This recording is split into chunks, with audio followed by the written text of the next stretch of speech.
So, have you ever felt like you're getting whiplash from science news? One day something's great for you, and the very next day it's terrible. It is so frustrating.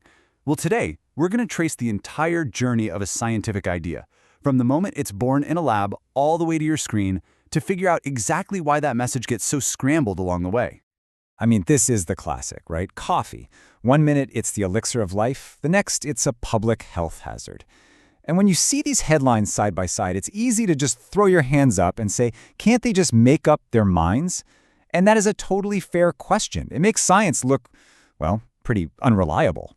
But the story behind these headlines is so much more complicated than just a simple yes or no. So why does this keep happening? Is the science itself just bad? Are journalists messing it up? Are we missing something? The answer is, well, it's kind of all the above. So let's start peeling back these layers and see what is really going on. All right, first things first, we have to go right to the source, the scientific process itself. We often imagine it's this clean, straight line to a breakthrough. But the reality? Oh, it's much, much messier than that. And this, right here, shows you exactly what I mean. The myth is on the left, a simple arrow from A to B, from discovery to truth. But the reality is that tangled web on the right. It's a constant churn of debate, controversy, and revision. See, challenging ideas isn't a sign that science is broken. It's actually the engine that drives it forward. It's how we get to a stronger, more solid understanding. And this quote just nails it. It really gets to the heart of the matter. Science is built on a foundation of skepticism. The entire goal is to poke and prod at ideas, to find their weak spots, and then either fix them or just throw them out and start over. So when you see scientists arguing, that's usually the system working perfectly. But of course, not everything that sounds scientific actually is. And this is where we get into the murky waters of pseudoscience. The key thing to remember here is that it loves to use the language of science. It puts on the white lab coat, so to speak, but it completely rejects the core principles, especially the idea that you have to be willing to be proven wrong. So, here are some major red flags to watch out for. You should be skeptical if an idea relies on just one charismatic person, or if other scientists can't get the same results. You should be wary if it only shows you the hand-picked examples that work and ignores all the ones that don't. Or, and this is a big one, if it has built-in excuses for why it fails. You see, real science welcomes a challenge. Pseudoscience runs and hides from it. Okay, so we've established the process itself is messy, but the journey doesn't get any simpler from here. The next big hurdle is taking all that complex information from the lab and translating it into a simple story we can all understand. This is where science communication becomes absolutely critical. And this, right here, is the fundamental challenge. We need to make science accessible, right? It's vital for our health, for society, for the planet. But the very act of simplifying something complicated means that some of the nuance, some of the precision almost always gets lost. It's a constant trade-off. Let me just walk you through an example. So a scientist writes their paper, and it looks something like this. Yeah, my eyes glazed over a bit too. But see, to another scientist, this is perfect. It's precise, it's accurate, it's packed with crucial details. But for the rest of us, it's completely unreadable. So the next step is the university's communications department translates that jargon into a press release for journalists. Now notice what just happened.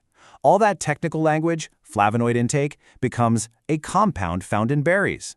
And oxidative stress becomes cell damage. It's way more understandable for sure, but we've already started losing some of those important specifics. And then this is what shows up on your screen. Somehow, may reduce cell damage in rats has morphed into prevents aging in people. The crucial context, that it was one study on rats with a very specific compound, is completely gone. That simplification has officially turned into a distortion. And that leads us to the next, really powerful force on this journey, the media.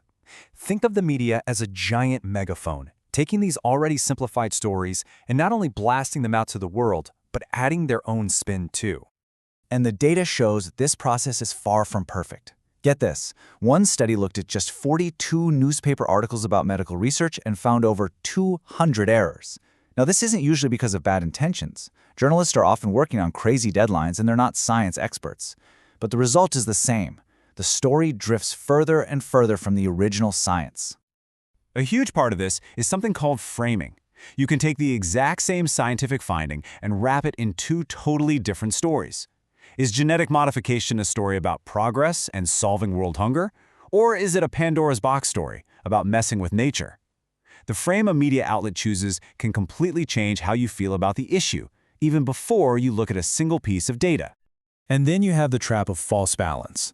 This is what happens when a journalist, in an effort to be fair, gives equal screen time to a scientist representing a 99% consensus view and a single person who disagrees. It makes it look like a 50-50 debate, when in reality, the scientific community is almost entirely on one side. We've seen this play out for years with big topics like climate change. So this long journey has taken us from the lab, through the translation process, through the media's filter, and now to its final stop, your screen. And in today's digital world, there's a powerful new player shaping what you see, the algorithm. Okay, let's get a little meta for a second. The very platform you are on right now plays a huge role. The algorithm is designed to show you more of what it thinks you'll like. That can create a filter bubble where it keeps feeding you information that confirms what you already believe and you never see the other side. And without the traditional gatekeepers like editors or fact-checkers, misinformation can just spread like wildfire. Okay, so after that whole trip, you might be feeling a little cynical about the whole thing. But please don't be. Understanding this messy process is the absolute best first step to becoming a smarter, more critical consumer of science news. So let's build your personal toolkit. Here's a really simple 4-step checklist you can use anytime. First, who is telling me this? Are they an actual expert? Who paid for the research? Second, what's the evidence? Is this based on one tiny study, or is it a broad consensus that's been built over years? Third, what's the bigger picture? How is the story being framed? Do they admit what they don't know? And finally, step 4, how does this make me feel? If the headline is designed to make you really scared or incredibly excited, that's a good sign it's probably oversimplifying the truth. And here's the most important takeaway.